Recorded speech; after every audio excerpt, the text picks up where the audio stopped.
quantify government affairs programs, identify new opportunities for influencing public policy, and modernizing their overall approach to public affairs. Phone to Action is the world's leading technology company for civic participation and stakeholder engagement. Their platform has empowered millions of advocates to make over 27 million connections with elected officials. Without further ado, please help me welcome Stephanie Stouffer.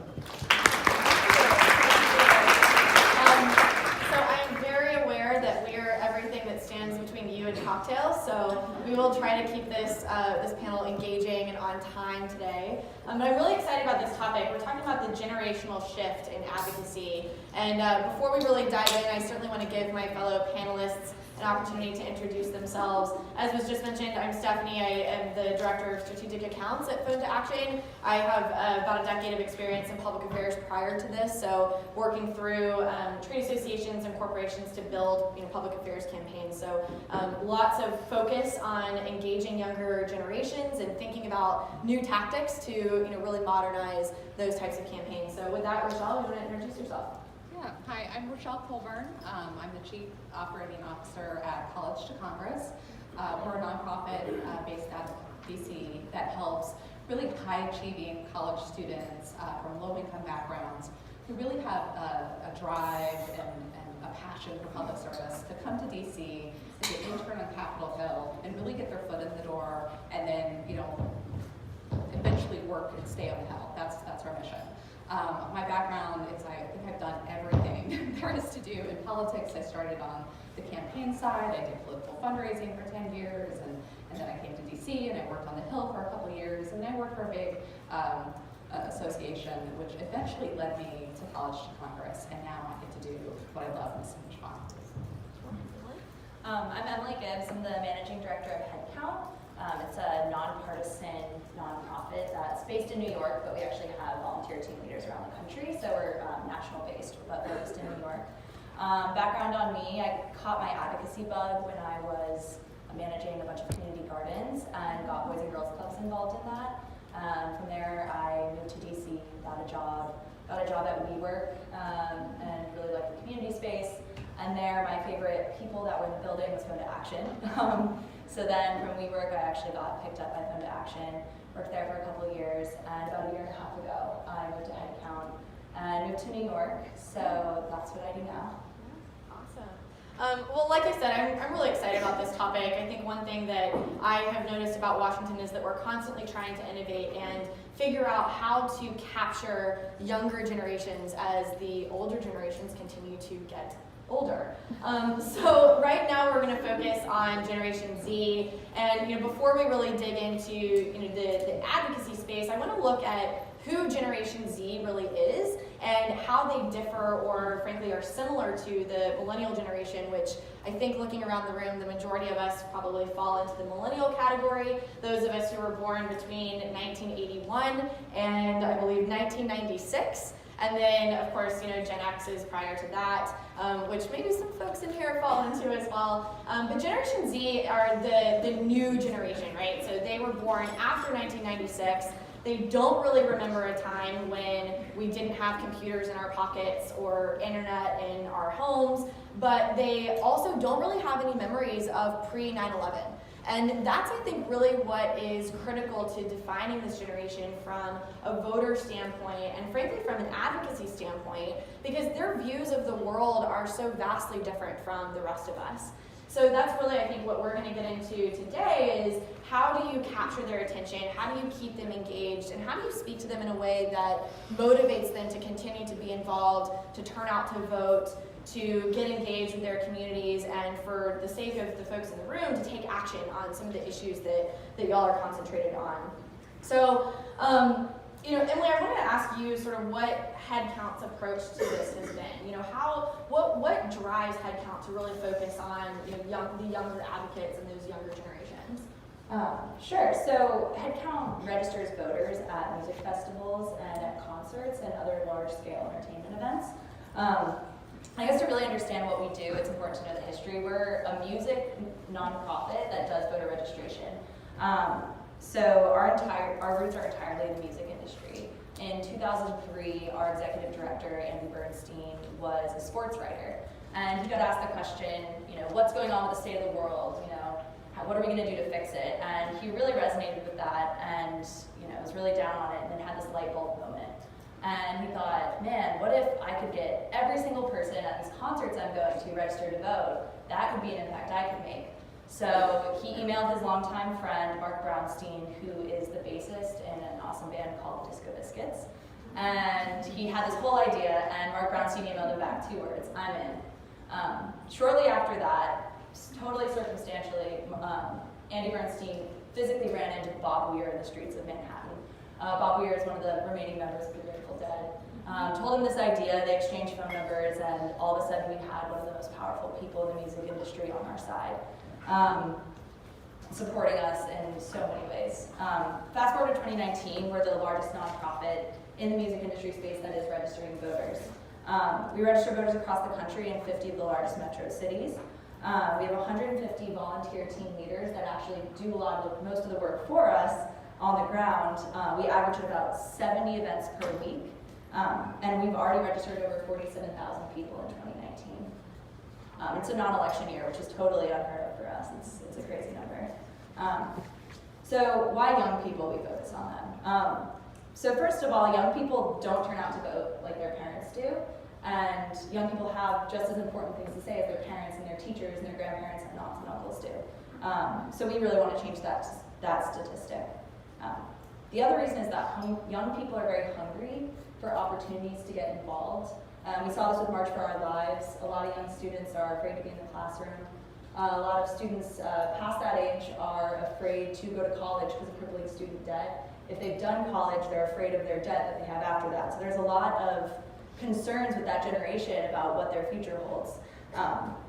So Headcount is actually a really safe place and provides volunteer opportunities for people that aren't politically minded and have never done anything with voter registration or engagement. The typical Headcount volunteer meets us at a concert, registers to vote with us for the first time, and then says, hey, what's this? Who's this cool group of people in this booth? How do I get involved? And then we really transform those people, take them up through, training, they're a volunteer, they become a team leader, and then they can become leaders in their own music space, in their own cities, in their own states, and start owning voter registration, which is, pretty incredible. So one of my favorite stories is this young girl who we actually adopted in this year. She was really looking for something to focus on outside of her normal day-to-day. And she found Headcount. She'd never done anything like this before. She became one of our best team leaders in Virginia. She now goes to all of our EDM shows, all of our EDM festivals. She's a rave chick, and she's breaking all of our records. And that kind of story happens a lot at Headcount. And it wouldn't happen if we weren't bringing young people in, because when you put young people in leadership positions, they break records and they make different things happen. And I think the last point I want to make is that we focus on young people because young people know what's hype. Young people know what trends are. Young people know what the new music is going to be. Young people know what we don't know is going to be awesome next. They know all the new technology and they know it better than we do.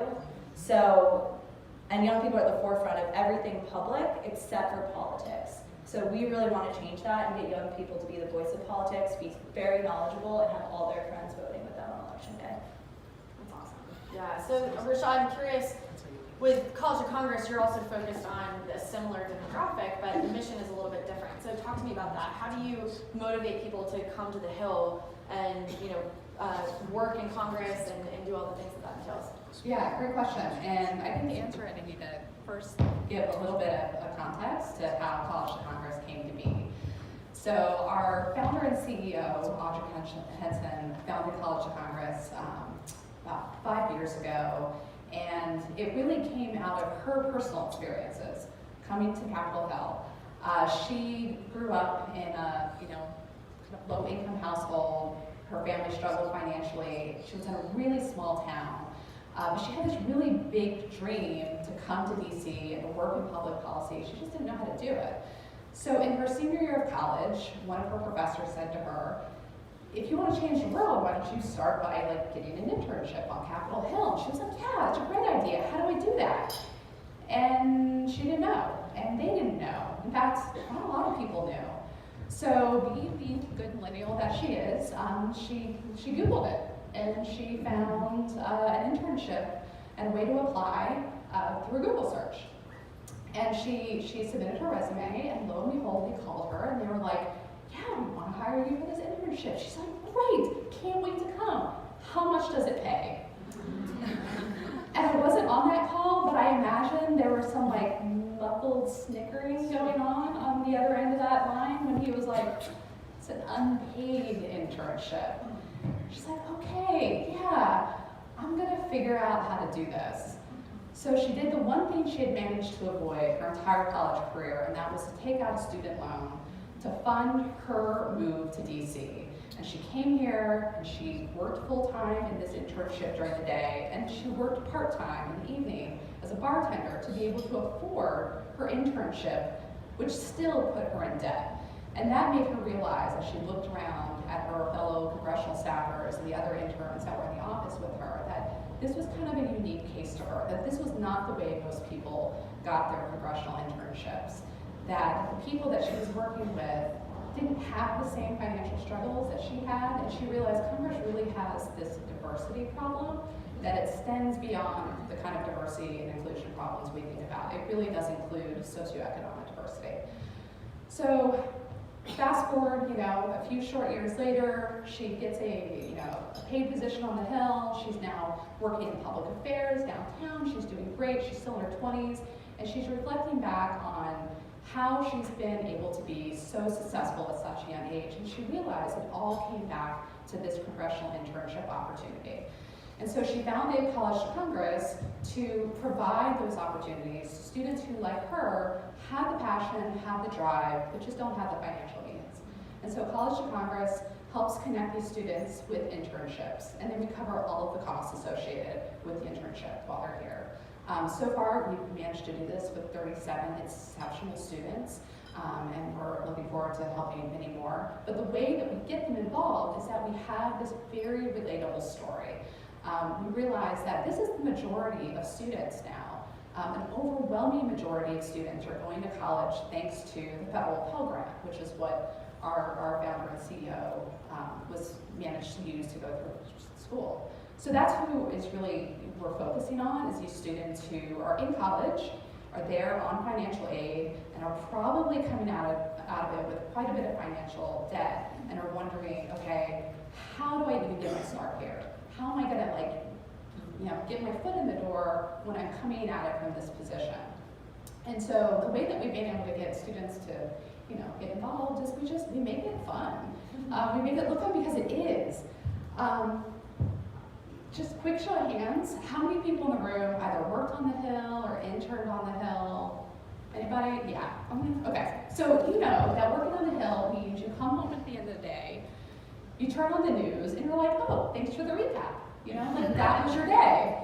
And that's a new phenomenon. So full disclosure, I am a Gen Xer, which is that generation between millennials and baby boomers. Don't feel bad if you don't remember us, because history doesn't either. We brought you grunge. You're welcome. But I grew up at a time without internet, without social media, and without 24-hour news. So I never had that pressure growing up, either from the news, the media, from my parents, even from my friends, to be socially active, to be civically engaged, and to get involved.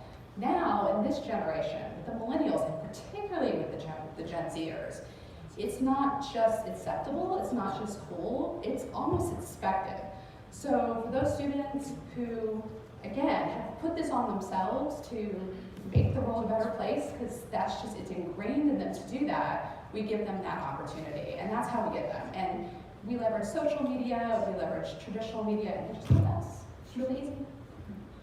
So that actually is a great segue into my next point, which is the general kind of voter turnout from what we've seen from Gen Z so far is actually looking really optimistic. And I think it is because there's this added level of pressure to be involved and be informed informed and to be engaged. And I think, Emily, you and I talked about this offline even of, posting on Instagram that you've gone out to vote is an expected behavior from this generation, which I think is an awesome thing. So PU has done a ton of research on generation turnout, and this is, inclusive of Generation Z. So I went and pulled a little bit of this data because I just find this fascinating personally. The 2018 midterms was the first election cycle where we were able to truly measure turnout for Generation Z. They were finally old enough, some of them were finally old enough to vote. And 30% of eligible voters turned out from Gen Z, which sounds like it's pretty low turnout, but when you compare that to the millennial generation, it's actually 7 points more than what the millennial first eligible vote of the millennial generation was. So I think this is indicative of a broader trend of hopefully higher turnout. How does that jive with what you're seeing at Headcount? Does that hypothesis align with, sort of what y'all are seeing on the ground? So I think it's a two-part answer. It's yes and no. When you're working at a Headcount event, it's really dependent on the crowd, like the fan base of the artist or the festival you're at, the weather, and whether or not the artists themselves is communicating with their fans the importance of getting involved in advocacy. A positive example where we're seeing a lot of Gen Z people get involved is we're on tour with Maggie Rogers. She's an up-and-coming pop star. And she's incredible. She's all of a sudden selling out huge stadiums, and she is extremely supportive of Headcount. On the first couple nights of tour, she came out to the booth, met the volunteers, took a picture with all of them, and put on her own social media, hey, for the rest of my tour, this group is going to be with me. Please make sure you register to vote. She even took it a step further, and at the end of all of her shows, she says, hey, I'm on tour with Headcount. Please make sure you vote. This is why it's important. So then when our volunteer approaches a fan, says, hey, are you registered to vote at your current address? They are already warmed up to it. So they're already warmed up to that opportunity. So they're much more likely to say, yes, actually. They're much less likely to shy away from the canvasser. On the other hand, for every success we have, we will have failure. If a crowd just really is not in the mood, if you're at a festival and it's 104 degrees, the last thing you want to do is talk to someone that doesn't give you water. If it's a thunderstorm and the last thing you want to do is do anything beyond just seeking shelter. So that's the kind of stuff our volunteers are dealing with on a day-to-day, or sort of those weather-dependent things. So we can't control the weather, but what we can control is our approach. So we always get reports back. For all 70 events a week, we get reports back from the team leaders about what worked, what didn't, and what the challenges were. And one thing that we've learned over time is that Just Fucking Vote works really well on Vans Warped Tour and punk rock and those more really engaged, outspoken crowds. Doesn't necessarily work as well with a pop star or someone in a different genre. So, just learning from what we're doing and then adapting constantly. We're constantly, we're a team of 10 in the office. We're constantly staying late, trying to come up with new formulas and new ways to engage with different crowds. What brings me hope, though, and sort of to come full circle on what we're really seeing is I do think Gen Z is much more engaged right now than they ever have been before. So this is a non-election year. Usually we register less voters on a non-election year, and what's happened in our whole 15 years is this year we broke almost all of our festival records. So that's how many people we registered to vote at the festivals, and that's where Gen Z is. They're at the festivals around the country with those amazing artists, and Headcount's evolved over time. We changed our tactics. We put digital in the field. We've done a lot more things. But paper voter registration at a festival has remained the same since day one. And the fact that we're seeing more people register to vote tells us that there's something happening and there's something changing. And I'm not even surprised when our record is broken anymore, because it's just becoming the norm.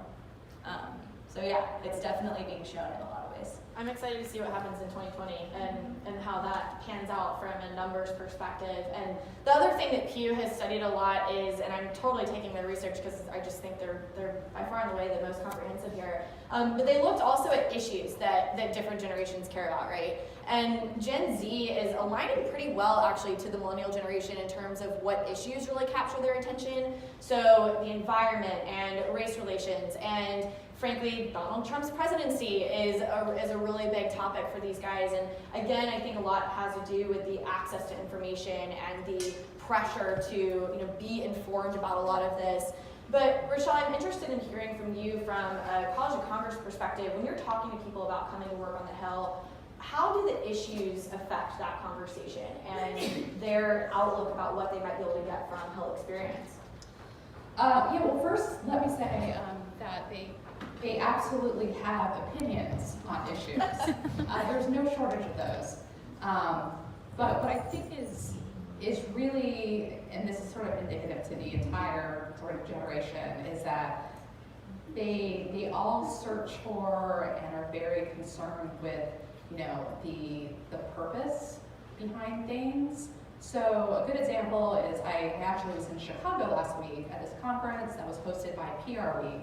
And it was really kind of a meeting of the minds and focused on getting corporate communications professionals in a room to explain to them why, in order for their companies to be relevant 10 to 15 years from now, the companies really needed to do a good job of explaining to consumers, particularly Gen Z, what their purpose was, what it is that they're doing to contribute to society, to making the world a better place, and that should be on par with their, their profitability. And I mean, this is something that we already know in the nonprofit world, but to hear, the corporate folks say, yes, the purpose, that's what we need to do. And they explain that the reason is not just because of how this purpose affects Gen Z's buying decisions, but how much it affects where they even consider working.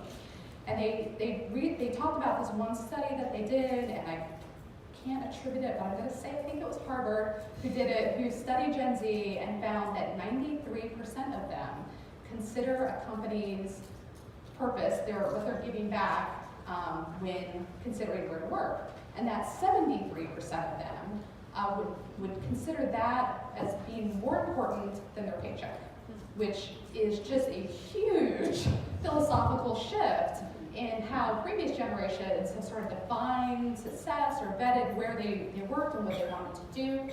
And so the way that I think this kind of relates to your question is that in politics, they notice this trend as well, that this ability to communicate sort of a purpose is very important in what candidates say. But the other thing they found in the study was that it's not just can you communicate it, it's can you communicate it authentically. They actually had some Gen Zers come up on stage, and I was telling my colleague earlier, it kind of felt like they were treated as aliens. They were, everybody looked at them like, what are we gonna do next? But they talked about how, look, we know when you're lying to us. We know when you're being inauthentic. So what you're seeing in politics is you're seeing campaigns and candidates really have to define, their values, define what it is they stand for. They can no longer just turn to, the traditional scare tactics. They can no longer just have a well-polished, campaign platform where they hit the right talking points. They really have to define, who they are, what they stand for, and that's who Gen Z is voting for. And I think we see that already in recent elections, especially with this last freshman class of Congress. What you see is you have people running and being elected who aren't seasoned politicians, they're average Americans, but they're really passionate about something. And they may not be the most well-funded, but they're the ones that Gen Z and even millennials and younger generations are getting behind and voting for. That's great. Yeah, that's really interesting. I think there's this element of defining who these folks are, but there's also this element of keeping them interested, right? You capture them initially maybe with Ariana Grande or with this, idea of working on the Hill, but how do you continue to keep them engaged? And Gen Z is not only the most tech-savvy generation, but they're also on track to be the most well-educated. So the most college graduates, the most graduate school graduates. So there's, I think, an elevated pressure here from companies and organizations as well to keep these folks interested. And that's something that we think about a lot at Phone to Action, is working with our corporate and association clients to figure out how you can continue to be creative and how you can continue to evolve the way that you're approaching your advocacy program to keep people interested in coming back to the trough, so to speak, to take another look. So Rochelle, when I think about my own growing up, I took all of the government classes that were required of me, but I think when I moved to Washington, didn't really know everything that's involved in running a congressional office and all of the people that have to be part of that wheel to make things turn. So when you're communicating to folks like Gen Z, how are you making it interesting to them? How are you kind of sexifying it to work in DC and make it sound cool and talk to them about all of the different options that they have? Yeah, so as I said earlier, we really leveraged social media and traditional media to kind of get our message out and to recruit people to College of Congress. And I think if you check our Instagram account, you'll see that we're lots of fun. But I think one of the things that was really effective that we did this summer, for instance, is we actually had CBS This Morning come and follow our interns around for a week. And they did a 5-minute segment on us, which was fantastic because it showcased our interns, walking proudly through the halls of Congress, looking very professional. But then it pivoted to sitting them down and talking to them one-on-one about what their experience was like when they first came to DC and some of the culture shock that they had. And we had one student talk about how he'd never owned a professional wardrobe before and he didn't really know how to buy socks. And so we kind of talked about his experience in the sock aisle and how awkward that was. And then we had another talk about how she's everybody was asking me to go out to coffee, and I'm like, gosh, you guys really like coffee. I didn't understand this concept. And so what I think it did was, one, it made them seem really human and really relatable, right? Because you're watching this from home, you're like, oh, that could be me. And yet, pivot back to them walking through the halls of Congress with, these congressmen at their side, and it just made it seem like something very attainable. So one, we're really good at doing that. But two, we partner with organizations, and a lot of our sponsors are organizations that I think Gen Z kind of get and align with. A good example is this summer we partnered with Lyft, and Lyft gave all of our interns ride credits to get around town. That's how we were able to offset their transportation costs. We hosted our first fundraising gala, and we partnered with Run the Runway, who donated fabulous gowns to all of our interns, and our interns showed up to this, beautiful event, being the best dressed people in the room. And then we did this really interesting event this summer where we invited not only our interns, but all Capitol Hill interns and congressional staffers to come and do this hackathon style, policy ideation competition that went over 2 hours in the congressional buildings. Well, I used to work at Rayburn.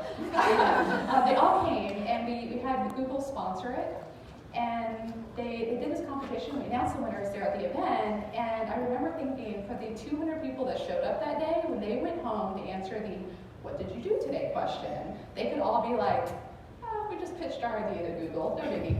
So we give them these really unique opportunities with the understanding that, sometimes being a congressional intern is a bit of a thankless job. You're not doing the most exciting things in the office, but we make sure that they have a really interesting time, and that's how we're able to sell it.